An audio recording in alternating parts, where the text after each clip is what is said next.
धूम्रपान दुनिया का अंत नहीं है, शराब पीना भी दुनिया का अंत नहीं है। ऐसा नहीं कि हम उन्हें आज़ादी दे रहे हैं ये चीज़ें करने की, हमें पसंद नहीं है, लेकिन हमें कभी कभी बच्चों को अपनी गलतियों से खुद ही सीखने देना चाहिए।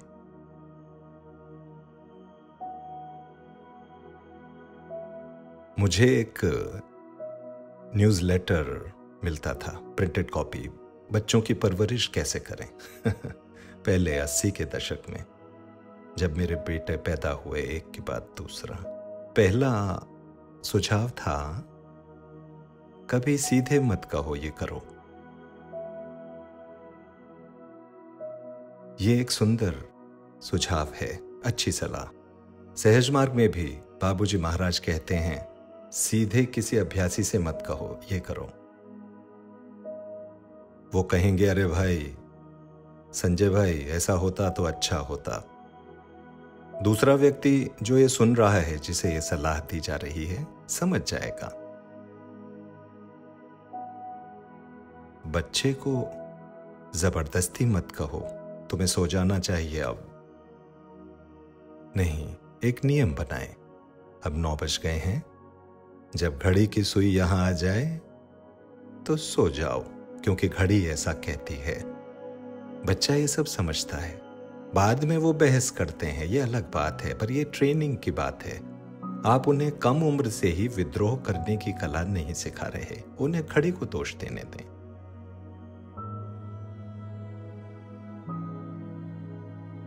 मुझे बताओ और मैं भूल जाऊंगा, मुझे दिखाओ और मैं याद रख सकता हूं, मुझे शामिल करो और मैं समझ जाऊंगा। ये कन्फ्यूशियस ने कहा। यह हम सभी के लिए सच है, चाहे हम बच्चे हों या बड़े। तो बच्चों में अच्छी आदतें पैदा करने की कुंजी रोल मॉडल बनने में है। माता पिता बच्चे के लिए रोल मॉडल हैं, आदर्श, खासकर छोटे बच्चों के लिए 15 साल तक। जब मानव विज्ञानियों यानी एंथ्रोपोलॉजिस्ट ने प्राचीन संस्कृतियों का अध्ययन किया, मायान संस्कृति हो या इनुइट्स, उन्होंने पाया कि बच्चे छोटी उम्र से ही घर पर कामों में शामिल थे, जैसे बिस्तर लगाना, टेबल सेट करना, घर की सफाई और इसी तरह के कामों में। इन संस्कृतियों में माता पिता ने ये सुनिश्चित करने के लिए अतिरिक्त प्रयास किया कि बच्चे सक्रिय रूप से शामिल हों। कहने के बजाय अपने बच्चों के साथ काम करें। आप चाहते हैं वो सो जाएं, तो घर पर दिनचर्या बदलें जिससे जल्दी सो सकें। आप चाहते हैं वो पढ़ें, तो उनके साथ पढ़िए। इसे आनंदकारी बनाएं, निर्देशात्मक नहीं। बड़े होने के साथ हमारा चंचल स्वभाव खो जाता है। बच्चे हमारे जीवन में हमारे चंचल स्वभाव को फिर से लाने के लिए आते हैं। उनके साथ खेलें और खेल में ही उन्हें गाइड करें। फाइनली, नखरे, ये लड़ाई की पूर्व घोषणा है। तनाव को घटाना ही कुंजी है। यदि हम एक बच्चे का मुकाबला करें नखरे करने वाले का, वो बराबर ही करेंगे, डेसिबल के लिए डेसिबल। आपने इसका अनुभव नहीं किया क्या? यहां मुख्य बात है उनका ध्यान इधर उधर करना, हंसी मजाक में, और तनाव की स्थिति को हल्का करें। अंत में याद रखें कि हम अपने प्यार को अनुशासित करें, ना कि अनुशासन से प्यार। बच्चों की परवरिश प्यार करने की हमारी क्षमता को बढ़ाने का काम है। विज्ञान बताता है कि जब बच्चे छोटे होते हैं, माता पिता और परिवार के सदस्य उनके आदर्श के रूप में होते हैं। लेकिन जब वो किशोरावस्था में आते हैं, तो बच्चे नेतृत्व करने वाले व्यक्ति और आदर्श की तलाश करते हैं घर के बाहर। ये गुण है जो डेवलप हुआ है। धन्यवाद विकास क्रम का। जैसे जैसे बच्चे बड़े होते हैं, सीधी सलाह देना मुश्किल हो जाता है माता पिता के लिए। 10 या 12 साल की आयु तक वो अपनी पहचान बनाने लगते हैं, अपना अहम, बच्चे सीधे निर्देश के खिलाफ विद्रोह करते हैं और साथ ही वे ढूंढते हैं अपने लीडर और आदर्श को अपने घर के बाहर। ऐसे लोगों को पहचानिए अपने परिवार में और समुदाय में जो आपके बच्चों के आदर्श हैं और अपनी चिंताएं उनसे साझा करें। सलाहकारों का एक सुरक्षा जाल बनाएं जो बच्चों का ध्यान रखें और सार्थक रूप से आपकी चिंताएं भी उन्हें बताएं।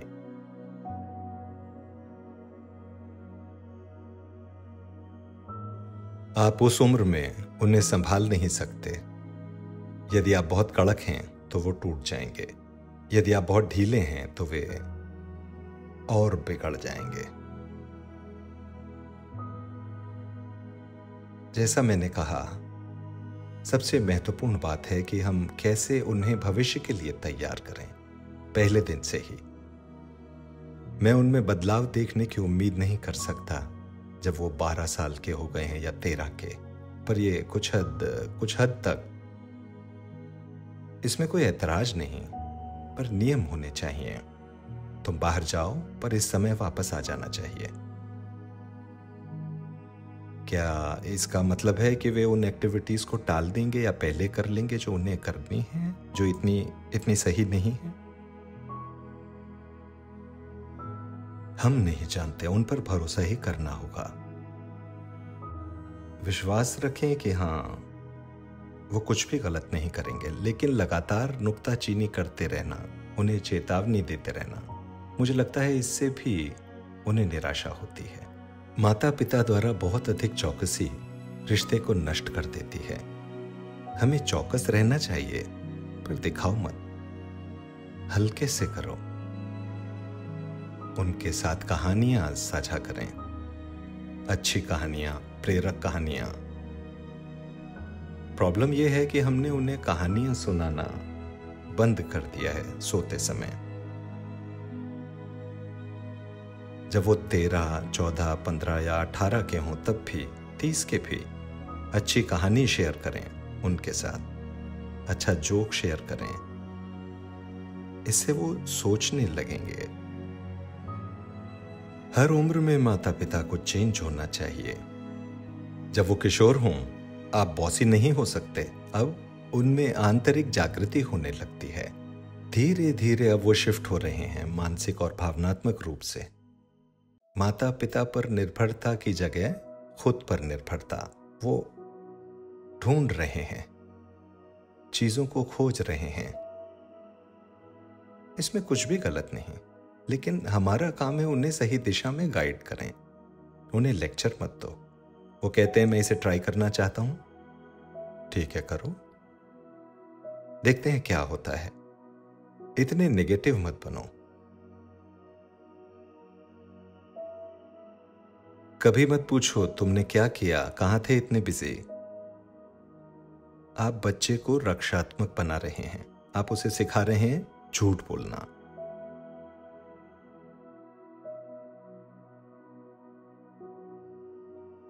आपको थोड़ी आजादी देनी होगी।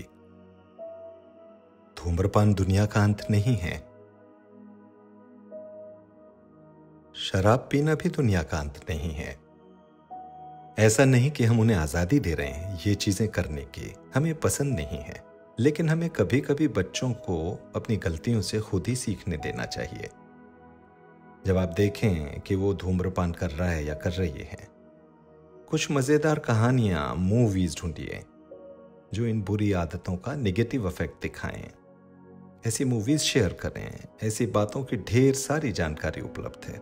ढेरों जानकारी ड्रग्स पर, ढेरों जानकारी सुरक्षित सेक्स पर। उन्हें जानकारी दें। ऐसे ही पीने पर खूब जानकारी है। हमें बैठकर ये अपराध बोध निकालना है दूसरों के साथ कुछ करने या न करने का। खासकर ये साथियों का दबाव उन्हें मार डालता है। हमें उन्हें विश्वास देना होगा कि तुम बड़े हो, तुम्हारे पास क्षमता है कुछ चीजों को ना कहने की। अपनी बुद्धि का प्रयोग करो, अपने दोस्तों को गाइड करो। वो मूर्ख हो सकते हैं पर तुम समझदार हो। करना चाहते हो तो करो और इसका प्रभाव देखो अपने शरीर के सिस्टम पर, मानसिक सिस्टम पर।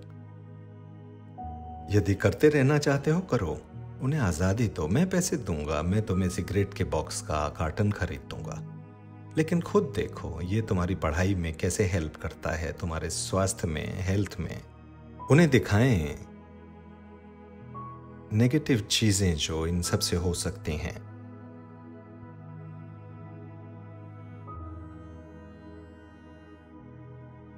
वो कहते हैं आप अपने बच्चे को कोई पैसा मत दो, ठीक है। यदि आप एक मूर्ख बच्चे को, अज्ञानी बच्चे को बहुत सारा पैसा देते हैं, वो इसे बर्बाद करेगा और इसका गलत यूज करेगा, क्योंकि नीचे जाने की प्रवृत्ति हमेशा रहती है। एंट्रोपी। आपको किसी सिस्टम को क्षय होने देने के लिए कुछ करना नहीं है। ऊर्जा की जरूरत होती है किसी सिस्टम को बनाए रखने के लिए या उन्नत करने को। जब कोई बच्चा डिमांड करता है और आप आसानी से दे देते हैं और आप जानते हैं कि वो मूर्ख है तो मत दो। और अगर बच्चा समझदार है तो कुछ भी देने की जरूरत नहीं है। वो खुद अपने पैरों पर खड़ा हो जाएगा और एक दिन आपसे भी आगे निकल जाएगा। विश्वास रखें अपने आनुवांशिक हस्तांतरण पर। आपने ये किया, वो आपसे बेहतर हैं। और हाँ, आप उन्हें दूर से देख रहे होंगे और खुश होइए, उसने खुद किया। उन्हें इस सुख से वंचित मत करें। उन्हें ये मत फील होने दें ओ ये हमेशा हैं या ये हमेशा मेरी मदद करते हैं, पर तब उनके जीवन में कोई खुशी नहीं बचती, उपलब्धि की खुशी। जिसने पहली बार किक स्टार्ट किया पूरी प्रगति को, वो बहुत खुश हैं क्योंकि उन्होंने इसे खुद हासिल किया। बच्चे, हमें उन्हें स्वयं करने देना है, दे दो। यदि वे रुचि नहीं रखते हैं, उन्हें कहो ये प्रोजेक्ट शुरू करो। लिमिटेड पैसा दीजिए, बैंक लोन दिलाइए और उसे भुगतान करने दो। वो इसे खुद करके बहुत खुश होगा। इसे बस यूं ही मत दे दो। आज के युवा हमसे कहीं अधिक तेज हैं, बहुत तेज। हमें किसी तरह उनमें ये प्रवृत्ति पैदा करनी है, सही प्रवृत्ति।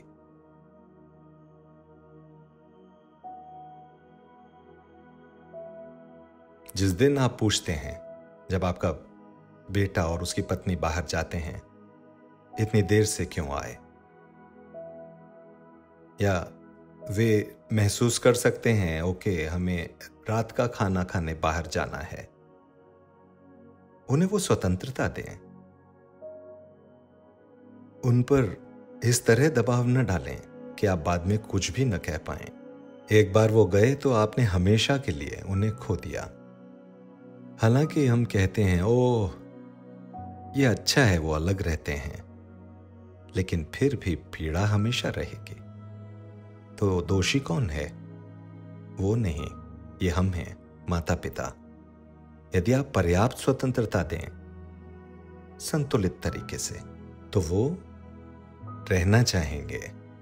जब आप उन्हें इतना प्यार करते हैं बिना आलोचना के, तो वो रुकना चाहेंगे, मिस करेंगे आपको। बाबूजी महाराज ने कहा कि समस्याएं हैं क्योंकि परिवार में आने वाली नई सदस्य इस नए परिवार को कुछ अलग समझती है, ये मेरा नहीं है। सास सोचती है ओ मेरा बेटा अब मेरा नहीं है या मेरा नहीं रहेगा, पर कुछ भी नहीं बदलता माँ और बेटे के रिश्ते में। ये मेरा रवैया है जो इसे बदल देगा। बेटा हमेशा वैसा ही है। ये माँ का डर है कि अब इसकी शादी हो गई, अब वो पत्नी के कब्जे में हो जाएगा, मेरी बात नहीं सुनेगा, ऐसी ही बातें।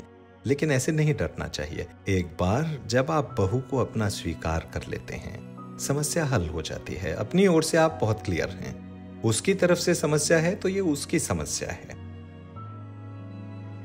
लेकिन वो समझ जाएगी। लेकिन अगर आप आपस में कड़े हैं दोनों तरफ, तो ये टूट जाएगा। अपनापन हिंदी में अपनापन ये सुंदर शब्द है। अपनेपन के बिना आप खो जाएंगे। आप क्या सोचते हैं कि लंबी दूरी के रिश्ते विफल क्यों हो जाते हैं? जानने के लिए वीडियो पर क्लिक करें